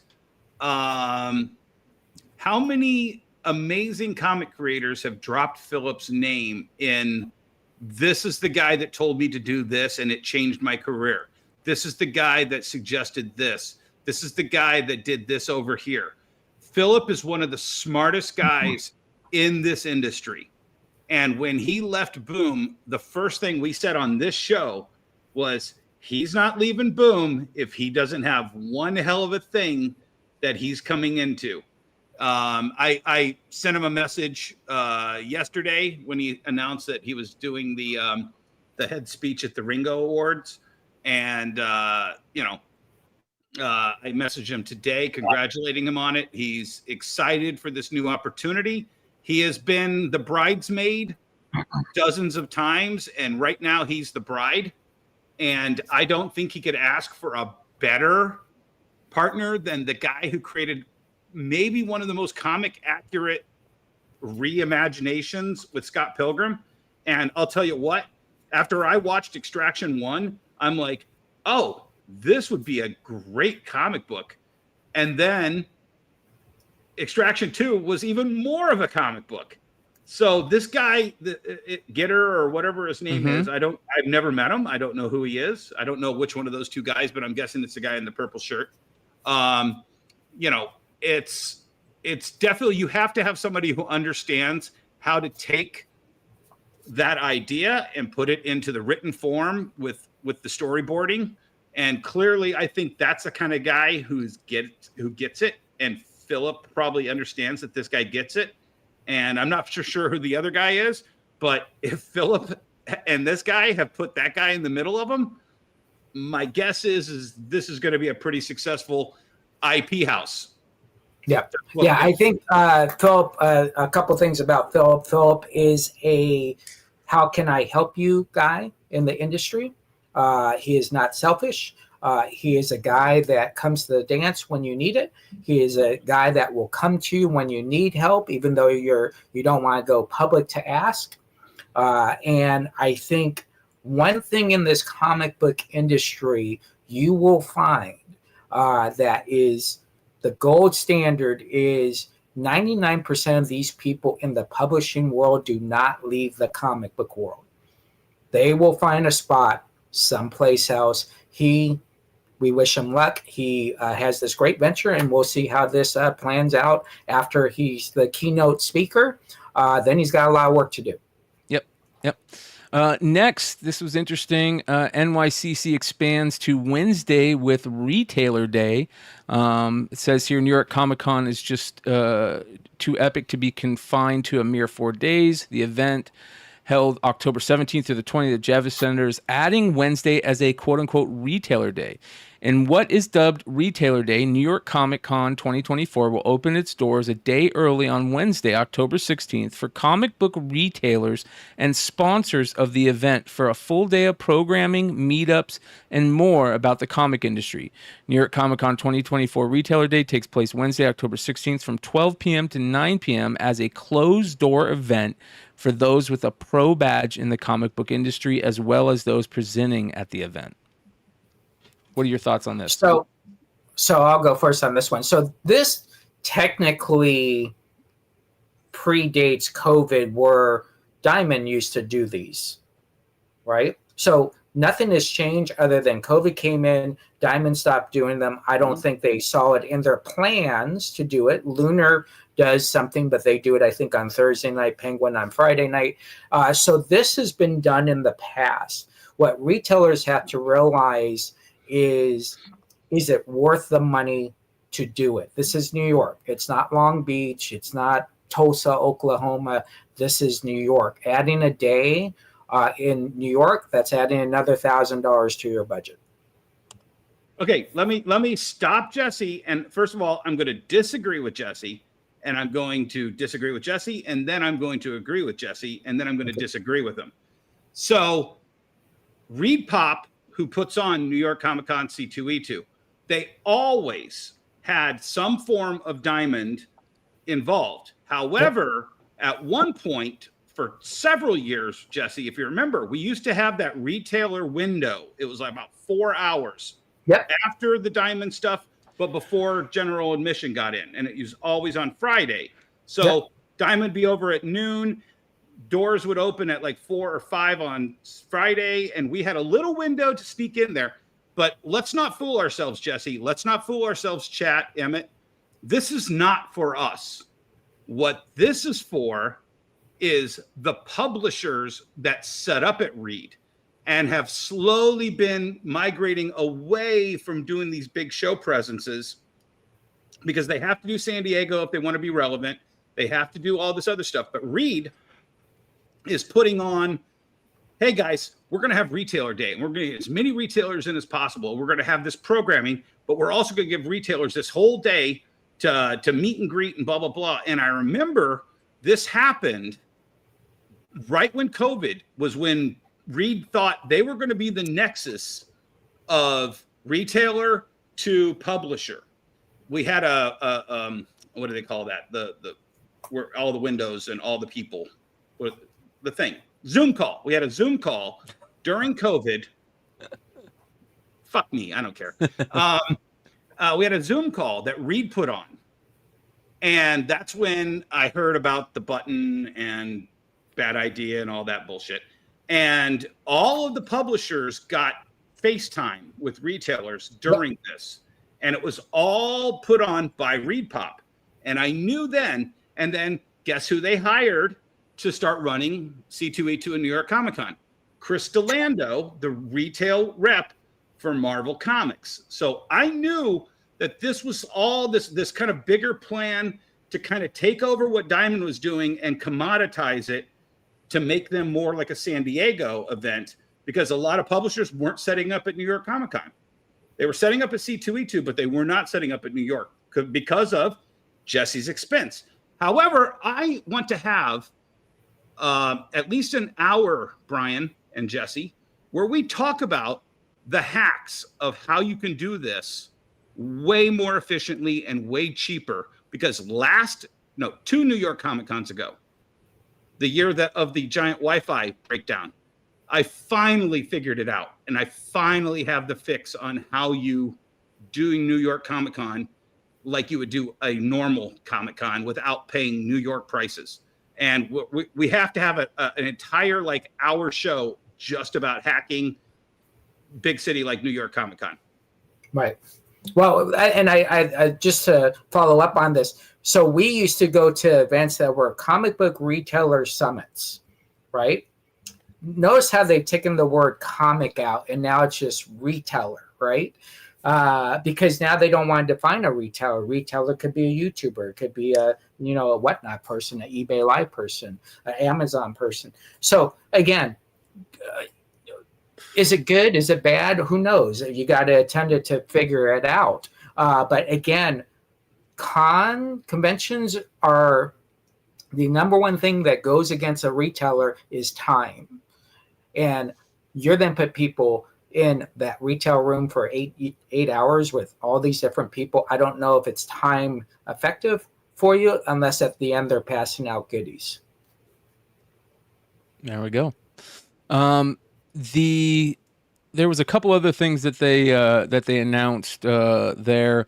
They're going to have all those closed sessions with Comics Pro, Lunar Distribution, Tiny Onion on Wednesday, ICV2 Insider Talks with Professionals on Thursday, and the first full day of show opens, and other professional programming throughout the show. So it's Insider Talks and the Comic Book Industry Social Hour that ICV2 will be putting on, which Emmett says was a very good panel that this last time. So it'd be interesting to see what they talk about. Well, and part of this though is what I've been saying on many of our discussions here.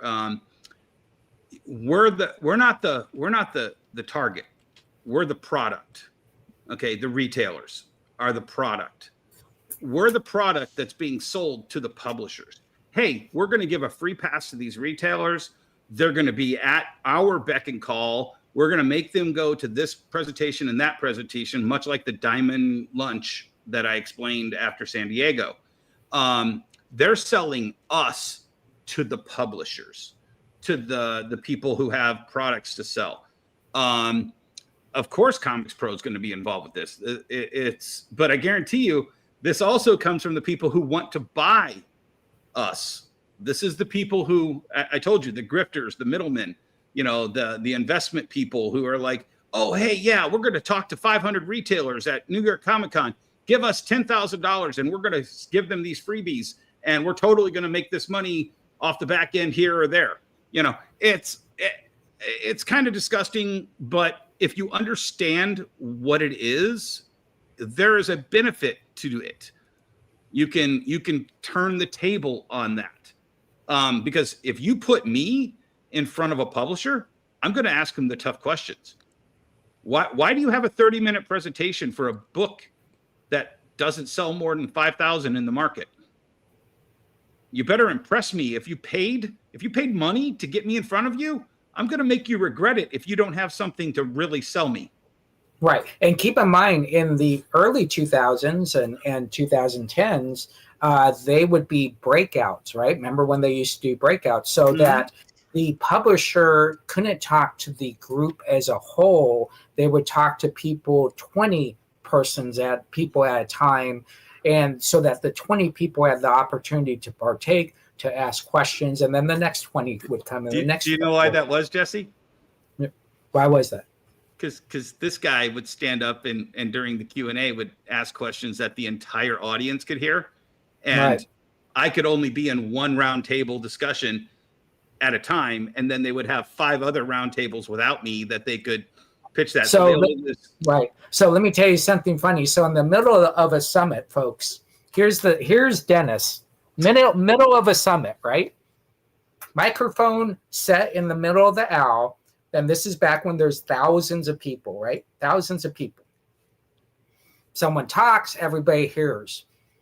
Dennis stands up at his table, does not walk to the microphone, and everybody in the whole place hears him. Because they can't turn down his mic like I do. Right, exactly.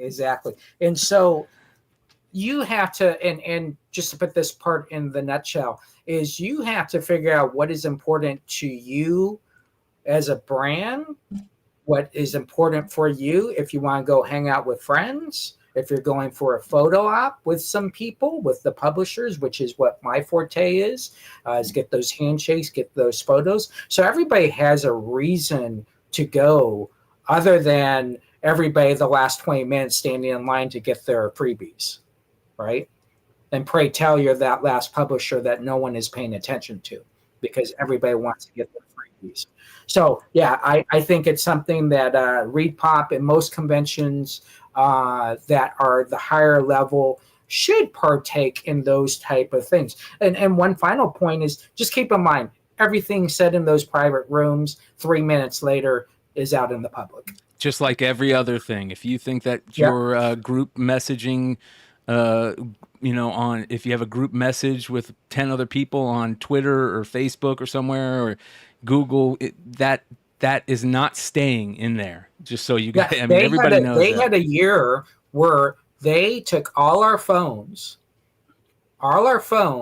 put them in a lunch bag, stapled the lunch bag, had security walk through with wands to make sure no one had a phone on them, and still everything Marvel said was out in a couple minutes on Bleeding Cool. Yep. So it's just that way of the world. That was me too, but they allowed me to. That was when they showed us the exclusive footage for Avengers 2 Age of Ultron. And Marvel then took me over to do a interview with 3 reporters, and I think I ended up on like 2 major newspapers quoted. But they I want wanted to to see have, those newspapers. yeah. One was the Guardian, and the other was like the New York Times, I think.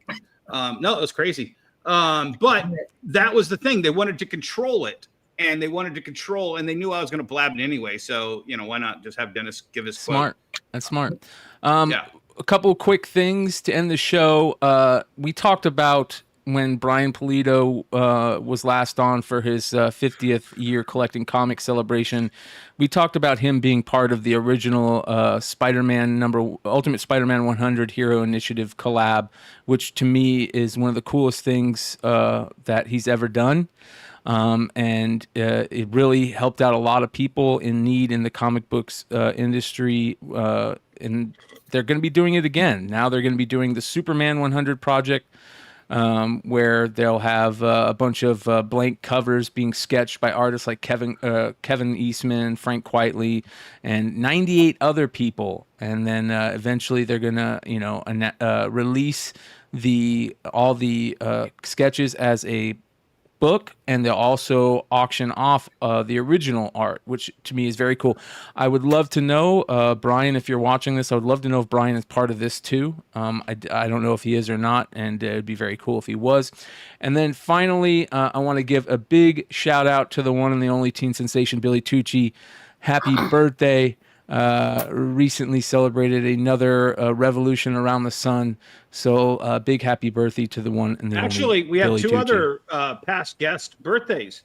Gary Beekler just had his 55th birthday. And Bill McKay. As well as Alan Stewart from Hall of Heroes. He just had his 56th, I think. I can't remember. Same with Bill McKay. Bill McKay is also... Bill McKay just had his. Yeah. So lots of birthdays from our past guest list. Yep. So, Billy Tucci, if you're listening, it has been a year since I have not got my Little Pony sketch from you and my Sonic the Hedgehog from you. I want those. I also want to say something, and I get this, what's going on in Facebook, this hug a retailer. Okay. Let me tell you what is better than hugging a retailer. Buy from a retailer and share their posts of that retailer. Hugging a retailer is not going to make their business better. All right. You can do all the hugging you want, but do those first two things before you give them a hug. Amen. I love that. Ladies and gentlemen, thank you for joining us this week on the Industry of Comics, episode 27. We'll see you guys next week. Adios.